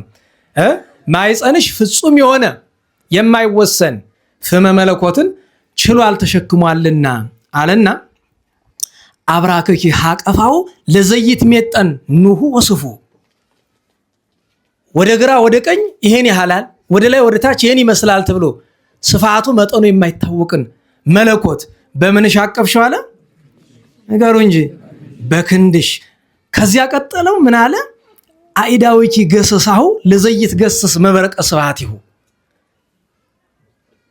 የምስጋናን አሁን አማርኛው ላይ ራሱ እዚህ አማርኛ ላይ በነገራችን ምን ይለዋል? ስፋቱ ርዝመቱ የማይመጠኑን በመጠነ ሕፃን ታቀፍሽው ይላል። የማይዳሰስ የጌትነቱ ባህሪ መብረቅ የሆነ እርሱን ጣቶችሽ ዳሰሱት። ለዚያ እኮ ነው አኢዳዊኪ ገሰሳሁ ለዘይት ገሰስ መብረቀ ስብሐቲሁ አለና አጻብዕኪ ይችን የፈለኳት ተመሰላ በጉጠተ እሳት ውኡይ በዘቦቱ ተመጠወ ነቢይ ፈመቁርባን መስዋዕ ሰማይ ነናላችሁ። ጣቶችሽ ማንን መሰሉ አለ? ጌታን የታቀፈችበት እጇ ጣቷን በምን መሰለው? በዚያ በሰማይ ኢሳይያስ ባየው ጉጠተ እሳት፣ ማንም ደፍሮ ሊነካው የማይችለውን እሳት እሷ በእጇ ስለያዘችው፣ በከንፈሯ ስለሳመችው፣ በማህፀኗ 9 ወር ከ5 ቀን ስለተሸከመችው፣ በጀርባ 3 ዓመት ከመንፈቅ ስላዘለችው እንዲህ አላት። ታዲያ እንዲህ ብሎ ሲለምናት ይቆይ ያመሰግናትና አሁን ለመተርጎም ጊዜው አይደለም፣ ግን ግዝግዙን የተወሰነ ላንበብላችሁ። ምን አለ? ለዝንቱ ስርናይ አንቲ ገራይቱ ወለዝንቱ ደም አንቲ አዘግቱ ለዝንቱ ህብስት አንቲ መስወቡ ወለዝንቱ ጽዋ አንቲ ገይቦ ለዝንቱ ባህሪ አንቲ አስከሬኑ ወለዝንቱ ወርቅ አንቲ መካኑ አለና ይሄን አሁን አልተረጉምላችሁም። እመቤታችን ድንግል ማርያም ዞሮ ዞሮ አምላክን የያዘችበትን መያዝ ያመሳሰል። ለምሳሌ ለዝንቱ ስርናይ አንቲ ገራይቱ አለ። ለዚህ ስርናይ ለዚህ መስዋዕት ገራይቱ ገራይተ ሰሎስ እንልል አማርኛው ስለሚከብድ ነው። አሁን ገራይት ብሎ ምንድን እንበለው በአማርኛ አንዳንድ ጊዜ ይቸግራል። ግዝ ብትማሩ ምንወድ ለዛ ነው። ዝም ብሎ ግዙን ጠቀስ አድርገው እናልፋለን። ለአማርኛው አንጨነቅም ነበረ። አሁን ምክንያቱም አይምሯችን ጭንቅላታችን ላይ ለምሳሌ ሀዳሲው ጣይዋ የሚለው የወዱሳዩ የወድስዋ ላይ ተመልከቱት። አማርኛው ላይ ይተረጉመዋል ያው ነው አይደለም። ወደ አማርኛው ቢመጣ አይረዳንማ። ጊዜ ያልተማረ ምስጢር ያልጠነቀቀ ሰው እመቤታችን ለምንድነው በሆነች እንስሳ ወይ በጊደር ወይ በዚያ የሚመስላት ለምንድነው ግራ እንዳንጋባ ነው ዞሮ በግዙ ትርጉም ያለፉት። ለምን ሀተታ ማብረር። እንዲያውም የዳዊትን መዝሙር ያሳተሙት አሉ አይደል? መምህር ኢያሱ በየሆነ ቀን መጥተው አንተ እንዲህ ነገር እንዲያውሳቸው እንግዲህ ቀን መምህር ናቸው ሙያ ያላቸው ናቸው። ከኔ ትርጉም ለመጠየቅ አይደለም ግን የተባረክ ምንድነው ዘማርኮን ጸባለ ደውዬ ወቀት ለላጻብ የሌለ እና አማርኛው ለጣቶቼ ሰልፍን ጦርነትን ያስተማረ ይላልና እንዲህ ላድርገው። አሁን የሚያነበው ሰው ሌላ ጦርነትን ይመስሉ አይ ወይ እንዳለ የተውት ካልሆነ እታች ኮከብ አድርገው በምልክት መንፈሳዊ ሰልፍ ብለው ያስቀምጡት። ግን ለሁሉም ያስተረጉም ነገር ነው እና በዛ ምክንያት ነው። እና ይህንን ሲላት ይቆይና ኦ ማርያም መፍሪተ ቁርባን በከርስ ቁርባንን በማህፀን ያፈራሽልን ያስገኘሽልን እመቤታችን ሆይ ደቂቀ ዛቲ መቅደስ ንሴፎኪ በአሲስ የዚች ጉባኤ የዚች መቅደስ ሰዎች አንቺን በመፈለግ ተስፋ እናደርግሻለን። ከመትቀብነን ፍኖተ መብስ ወደ ጥፋት ከሚወስድ ጎዳና እንድትጠብቂን አለና ወበከመ ይትፈለጥ እንከ ቱስተ ማይ እሞይን ይላል። ማይና ውሃና ወይንን ካቀላቀሉት በኋላ ተመልሶ መለየት ይችላል? ኧረ በሞቴ እሱ መለየት እንደማይችል ከማው ይፍልጠነ ወልድኪ ምንየኪ ልክ እንደዚህ ሁሉ እኛን ከአንቺ ጋር እንማንለያይ ያድርገናልና ለዚህ ደግሞ አለ ተማይፀን በዝንቱ ቁርባን በጌታ ስጋ ወደ ተማጽነናል ከአንቺ እንዳይለየን ለዓለም ዓለም ለዘላለሙ አሜን ይላል። በረከቷ ጣዕመ ፍቅሯ አይደርብን። ስለዚህ እመቤታችን ጉጠተ እሳት ውኡይ ያለበት ምክንያቱ አንቀጹ ይሄ ነው። ታዲያ የመልካ ውዳሴን ነገር ባጭር እንመልከትና እንጨርስ። ዛሬ ያው ቅድም በዚያ ባዘንኩበት ነገር ምክንያት ነገር አብዝቼ ስለነበረ ነው ሰዓት የተገፋ። ውዳሴ መልካ ውዳሴ ዘረቡ ላይ ነን። እንዴት ዋላችሁ? እያነበብኩ ልተርጉም ሰዓት ስለሌለም ኩሉ ሰራዊተ ሰማያት በእንቲአኪ ይብሉ በሰማይ ያሉ ሰራዊተ መላእክት ሁሉ ስላንቺ እንዲህ ይላሉ። ብጽዕት አንቲ ማርያም ማርያም ወይ ንድ ክብርት ነሽ ለእግዚአብሔር አባሉ የእግዚአብሔር አባሉ አካሉ የተባልሽ። ምክንያቱም ሰጠው ተቀበልኩ ስላለ ሊቁ ቅዱስ ዮሐንስ አፈወርቅ ከመቤታችን ስጋ ስለወሰደ ስጋዋን ስለተዋሃደ ምን አለ? ለእግዚአብሔር አባሉ ሶበ ፈልስ ገብርኪ መንገለ ታይቶ ይላሉ። አንድ ጊዜ ወደ ላይ፣ አንድ ጊዜ ወደ ታች፣ አንድ ጊዜ ደጋ፣ አንድ ጊዜ ቆላ ስወርድ አለ አሃዱ መልአክ ዘዚአኪ ቅድሜ ይሃሉ። አንቺ የምታዥው አንድ መልአክ በፊት በፊቴ ይሂድ። ሚካኤልን ሊሆን ይችላል በጣም እንዲያው ምክንያቱም እመቤታችን ጋር የማይለይ መልአክ እሱ አይደለ? ወካሎ መልአክ በድርየ የትሉ ደግሞ አንዱን መልአክ ጠባቂ ዘዥልኝ ነው። በፊት የሚጠብቀኝ በኋላ የሚከተለኝ ታውቆ የለ። በዚህ አንድ ሰሞን ድሮ ልጆች እያለነ በየባጃጁ በየመኪናው የተለጠፈው ነገር አይጣል ነው። በነገራችሁ ላይ የቅድስት አርሴማን ስዕል ይለጥፉና ላይ ቆሻሻ ነገር ይጽፉበታል። ለክፋት አይደለም እረዳለሁ። በቃ የሆነ አንድ ስጋዊ የማይረባ ጥቅስ ያገኛሉ፣ መለጠፊያ ሲያጡ ስዕሉ ላይ ወስዶ ይለጥፉታል። እዚህ በፊት ነግራችኋለሁ። የቅድስት አርሴማ እናታችን ስዕል ፉርጎ ነው የሚባለው የመኪና ታች ጭጋ መጥረጊያው እሱ ላይ ለጥፎቱን ላይ ይቻለሁ። የሚገርማችሁ ነገር ምን ያህል አይምሯችን እንደቆሽ። በነገራችሁ ላይ ይሄ እኮ ቅንነት አይደለም ድንቁርና ነው። አንተ የእናትህን ፎቶ ስለዛ ትለጥፈዋለህ እንኳን የቅዱሳንን እና አንዱ ከአንገት ነው ከአንጀት አለ። ከአንጀታቸውማ እውነተኞች አሉ። ከአንገቱ ነው። ሚካኤል ተከተለኝ ብሎ መኪና ላይ ለጠፈ፣ ተገለበጠ። መኪና አይ ሚካኤል አልሰራም ብሎ ገብርኤል ተከተለኝ፣ ተገለበጠ። በሶስተኛው ሩፋኤል ነው እንደዚያ ተከተለ፣ ተገለበጠ። በአራተኛው ማንም እንዳይከተለኝ ብሎ ተገለበጠ። ተገልብጦ ሳይሞት ይቀራል። ምክንያቱም እየተከተሉ ሲያድኑት ነበራ። እሱ መገልበጡ ነው የሚታየው። እንዴት ዋላችሁ? እንዲህ ያለ ነገር በነገራችሁ ላይ የኔ ጓደኛ ወዳጅ ነው። አሁን በምናኔ ያለ ወደ አንድ ገዳም በመኪና ይሄዳሉ። መኪናው ተገልብጦ ገደል ነው ሄደ። ንገርማችሁ ነገር 23 ሰው አለ፣ 22 ኦርቶዶክስ፣ አንድ እስላም ነው ያለ። እሱ ብቻ ነው የሞተ። ምንም አልሆንም። ሌሎቹ ጭረት የላቸውም። ገዳም ነው እየሄዱ አሉ። እሱ ግን በጎዳና አብሮ መሄድ ፈልጎ ገብቶ እሱ ብቻ ሞተ። ይገርመኛል። ያ ወንድሜ ሲተርክልኝ በጣም እና በእውነቱ እንዲህ አሐዱ መልአክ ዘዚአይም በሚለው መጥቶ ነው ዘዚአኪ በሚለው ተነበዩ ላዕሌኪ አብያቶ መንክራት፣ ነቢያት ስለ አንቺ ድንቅ ገናና ነገርን ትንቢት ተናገሩ። ሀገረ እግዚአብሔር አንቲ ዘይትፈቅዲ ማይቶተ፣ አንቺ እኮ መብራት የማትሺ እግዚአብሔር ብርሃንሽ የሆነልሽ የእግዚአብሔር ሀገር ማለት አንቺ ነሽ። ማርያም አብርሂ፣ እንዲያማ ከሆነም መቤቴ ነፍሰ ዚአየ እውርተ፣ ነፍሴ አይነ ስውሩን አለች ታውራለችና እባክሽ የኔን ነፍስ አብሪልኝ። ከመራይ መንገለ ጽድቅ እንተ ትመር ፍኖተ፣ ወደ መንግሥተ ሰማያት መርታ የምታግባውን ጎዳና እንድረዳ። እስመ ፍኖትኪ ያበው ገነተ፣ ያንቺ ጎዳና ወደ ገነት ታደርሳለችና። አንቲ ዘበአማን ደመና ክርስቶስ አምላክ፣ ክርስቶስ መድኃኔዓለም ያደረብሽ አማናዊት ደመና ኤልያስ ደመና ኖህ አንቺ ነሽ። አምላካችን ክርስቶስ ያረፈብሽ ያደረብሽ። ማርያም ድንግል ሰአሪተ መርገም ወሐውክ፣ መርገምን ሁከትን የምትሽሪ የሻርሽ ከሔዋን ከፍጥረት ያጠፋሽ አንቺ ነሽ። ይወድሱኪ ኪሩቤል እንዘ ይሰግዱ በበረክ፣ አርባዕቱ እንስሳ በርከክ ብለው እንዲያመሰግኑሻል። ገብርኤልን ዜናዊ፣ ገብርኤል እንጂ የምስራች ነጋሩ። ፍሱሐ ገጽ መልአክ፣ ደስ የተሰኘው ደስ የሚያሰኘው መልአክ። ይእምሃኪ በጽባወ ሰርክ፣ ጥንት ብቻ ነው ዛሬም በነግ በሰርክ እየሰገደ ያመሰግድሻል ይላል። ሰግድልሻል። ረከብኪ ጸጋ አለ። ጸጋን አገኘሽ ማለት የእመቤታችን የተሰጣት ጸጋ ምንድን ነው? ወላዲተ አምላክነት። መንፈስ ቅዱስ አደረ ላዕሌኪ፣ መንፈስ ቅዱስ አደረብሽ። ወኃይለ ልዑል ጸለለኪ፣ ኃይለ ልዑል ወልድ ጋረደሽ ማለት ከሶስቱ ግብራት ከለከለሽ። ኦ ማርያም ታምላክ ወለድኪ፣ እመቤቴ ማርያም አምላክን የወለድሽ አንቺ ነሽ። ኩሎ መዓልተ ወሌሊተ ሶበ ጽው ስመኪ፣ በጠዋት በማታ ስምሽን ስጠራ ሕይወቴ ወሞቴ ማርያም ባርኪ፣ ሕይወቴ ደግ ነው ሕይወቴን ባርኪ፣ ሞቴን ባርኪልኝ እንደምን ነው ቢሉ አጋንንት መጥተው እንዳያስጨንቁኝ፣ ሞቴንም ባርኪልኝ ሕይወቴን ብቻ አይደለም ማለት። ግብረኪ ድንግል ይሴብሑ በዜማ፣ ይሄስ ዜማ ያስገባል መሰል አይደል? አመጣው እኮ ራሱ አይደል መስላችሁ? ግብረኪ ድንግል እስቲ እናዚም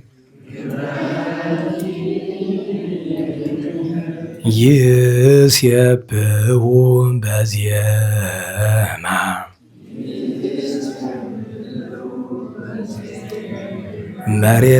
መሬታውያን በምድር ወሰማያውያን በራማ ማርያም ድንግል ክልል ተሞገስ ወግርማ ደቂቀ ቤትኪ ኢይሁክ መስቴማ በዲበ ትእዛዘ ይፈጥር ጻማ የአቢ ክብርኪ ክብረ መላእክት ዛርያም ክብረ ጻድቃን ዘገዳም ማርያም ድንግል ማርያም በኪ ደይነ ዓለም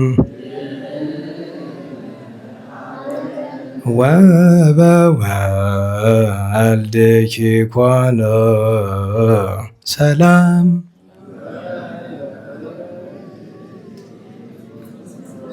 እቺ ደብረ አባዩም ወደዚህ ትጠራለች ነው። ሌላ የራሱ ዜማ አለው። ብኪ እንደዛ ተጠጋግ። ይሄ ብኪ ድና ዓለም የሚለው የተሳልከው አይነት ማለት ነው። የእዝል ተሳልከው። አዎ እንደዚያ ነው። ግብረኪ ድንግል ይሴብሑ በዜማ። አረ በዘር ብቻ አይደለም፣ ስራሽን፣ ድንግልናሽን፣ ግብርሽን በዜማ ያመሰግናሉ። እነማን? መሬታውያን በምድር መሬታውያን የሚላቸው ጻድቃን ክርስቲያኖች በምድር ወሰማያውያን በራማ መላእክት ደግሞ በራማ ማርያም ድንግል ክልተ ሞገሶ ግርማ ሞገስን ግርማን ጸጋን የተሸለምሽ እመቤቴ ማርያም ደቂቀ ቤትኪ ይሁክ መስቴማ የቤትሽን ልጆች እኛን መስቴማ ጸራዊ ሰይጣን እንዳይረብሸን እንዳያውከን በዲበ ትእዛዝ ዘይፈጥር ጻማ ቃለ ዳዊት አይደለም። በመልካሙ የእግዚአብሔር ትእዛዝ ላይ መከራን የሚያመጣ አይሁክ የሚባል ጊዜ ለምሳሌ ይሁክ ያለው አያውከን አይረብሸን እንደማለት ነው። ያቢ ክብርኪም ክብረ መላእክት ዘአርያም እመቤቴ ማርያም በአርያም ካሉ ሊቃነ መላእክት ያንቺ ክብር ይበልጣል። ክብረ ጻድቃን ዘገዳም በገዳም ካሉ ጻድቃንም ክብርሽ ይበልጣል። ማርያም ድንግል ማርያም ድንግል ሆይ አንቺ ድንግል ነሽ፣ እናትም አንቺ ነሽ፣ እናትም ድንግልም ነሽ አለና ብኪ ድህነ ዓለም በአንቺ ዓለም ዳነ ወበወልድኪ ኮነ ሰላም በልጅሽም ሰላም፣ ፍቅር፣ አንድነት፣ ድነት ተደረገ ሲል ነው። ቸር መድኃኔዓለም በረከቷን ጣዕሟን ያሳድርብን። የደራሲውን የድርሰቱን በረከት ያሳድርብን። ነገ የእመቤታችን ጽንሰት ነው። ዓመታዊ በዓል ነው። ስግደት የለም፣ ግዝት ነው እንድታውቁት። እነ አፄ ናኦድ፣ ቅዱስ ጢሞቴዎስ፣ እነ ቅዱስ ገብርኤል፣ ኢያቄም ወሐና፣ ቅዱስ ዮሴፍ ወልደ ያዕቆብ እስራኤል፣ ሊቀ ሐዋርያት ቅዱስ ጴጥሮስ እንደዚህ ሁሉ ዓመታዊ በዓላቸው ነው። ከእመቤታችን ድንግል ማርያም ጋር በዓሉን የበረከት ያደርግልን። ጾሞ ለማበረከት የሚያብቃን። ስብሐት ለእግዚአብሔር ልዑል ወለወላዲቱ ድንግል ወለመስቀሉ ክቡር ዘሳይል አሜን።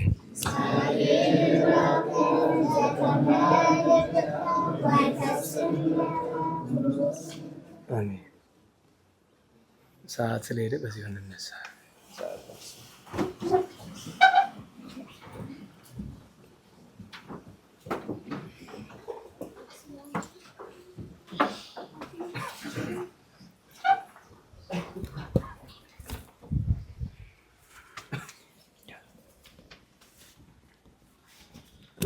ስብሐት ለአብ ስብሐት ለወልድ ስብሐት ለመንፈስ ቅዱስ ስብሐት ለአብ ስብሐት ለወልድ ስብሐት ለመንፈስ ቅዱስ ስብሐት ለአብ ስብሐት ለወልድ ስብሐት ለመንፈስ ቅዱስ ስብሐት ለእግዝእትነ ማርያም ድንግል ወላዲተ አምላክ ስብሐት ለመስቀለ እግዚእነ ኢየሱስ ክርስቶስ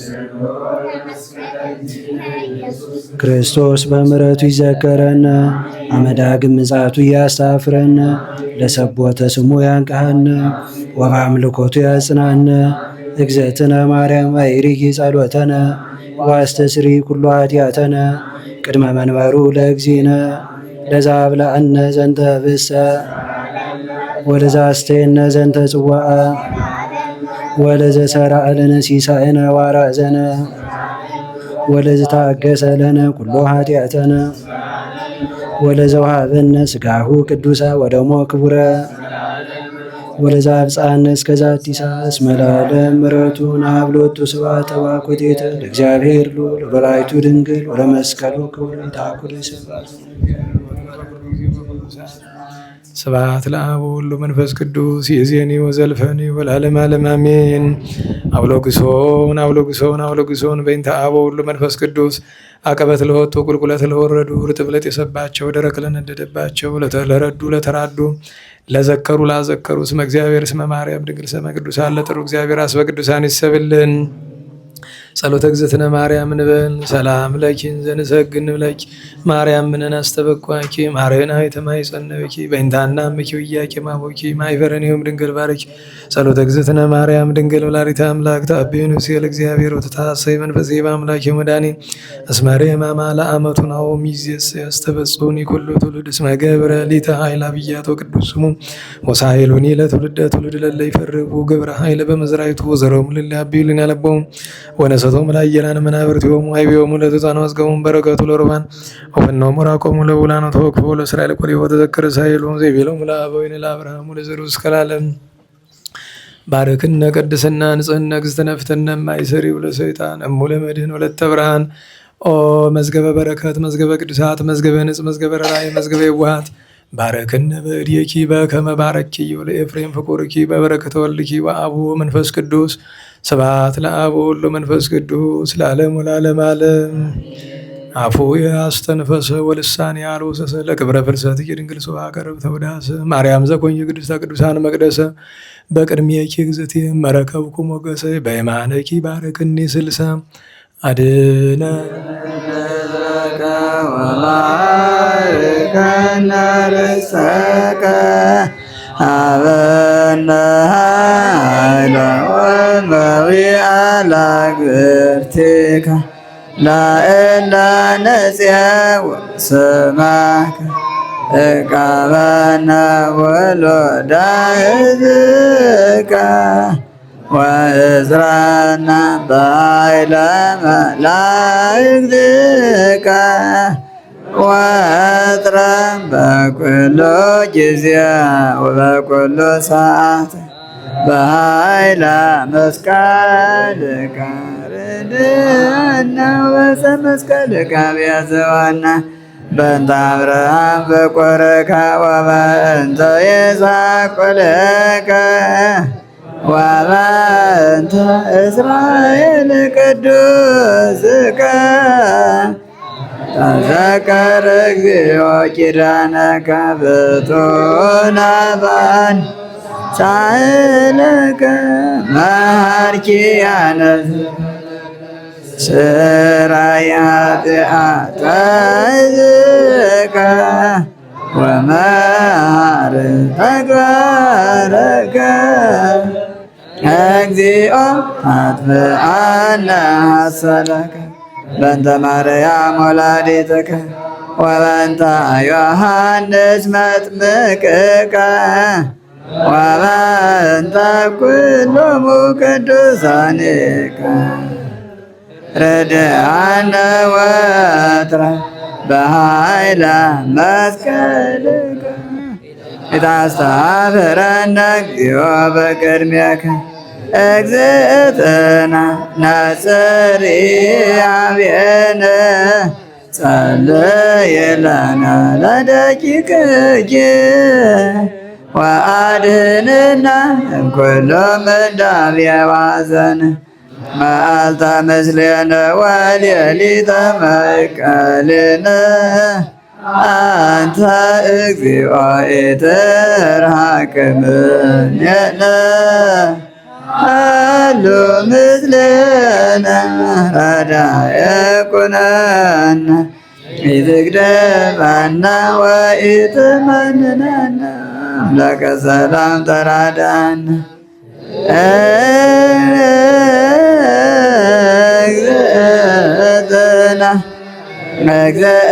እግዝእትነ ነጽሪ አብየነ ሰላም ወልድኪ ያሉ ምስሌነ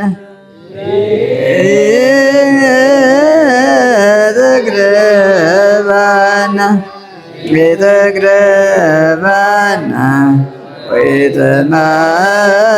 ወኢትመንነነ አምላከ ሰላም ተራድአ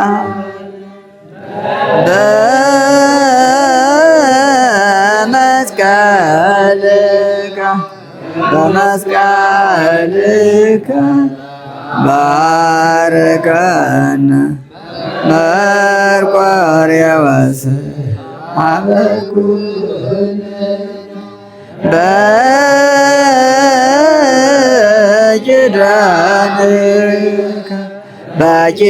በኪዳንከ ተማፀነ አብየ እግዚእ አበ ኩለነ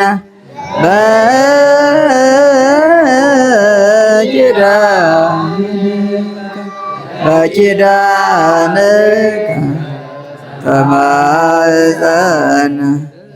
እፀ መስቀል ሞገሰ ኩለነ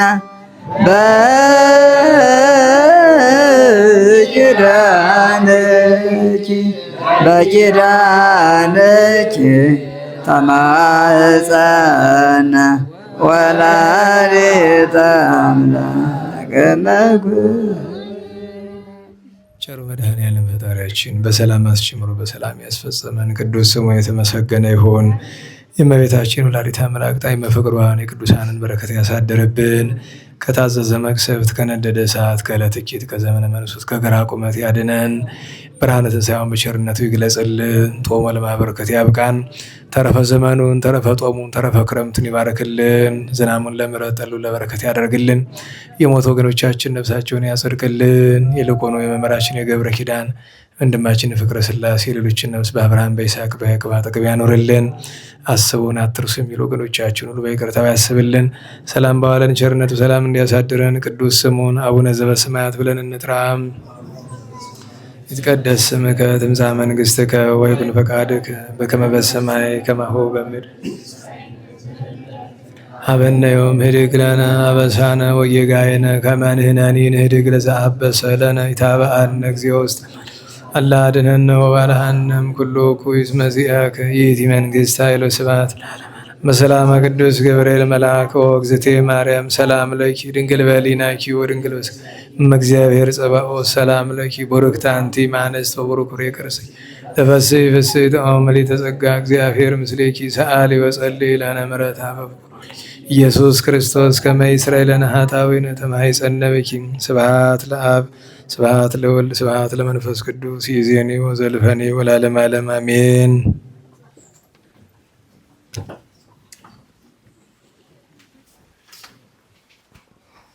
አሜን። ስለ ጸሎቱ ለነበረን ጊዜ የአምላካችን ስሙ የተመሰገነ ይሁን።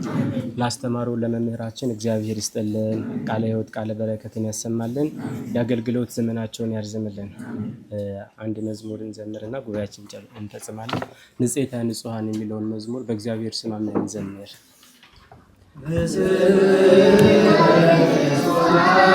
ከዊና ከመታቦት ዘዶር ዘሲና ውስተ ቤተ መቅደስ ነበረት በድንግልና ነበረት ንጽሕተ ንጹሐን ከዊና ከመታቦት ዘዶር ዘሲና ውስተ ቤተ መቅደስ ነበረት በድንግልና ነበረት ሲሳያ ህብስተ ምና ወስቴሃኒ ስቴ ጽሙና ሲሳያ ህብስተ ምና ወስቴሃኒ ስቴ ጽሙና። ስለ መዝሙሩ የአምላካችን ስሙ የተመሰገነ ይሁን። ለዘመረ አንደበት ሁሉ ዝማሬ መላእክትን ያሰማልን። ጉባኤያችን ፈጽመናል። እሺ እንቅፋት ሳይወጋችሁ በሰላም ወደ ቤታችሁ ያደርሳችሁ። ወስብሐት ለእግዚአብሔር ወለወላዲቱ ድንግል ወለመስቀሉ ክቡር ሰላም ነው።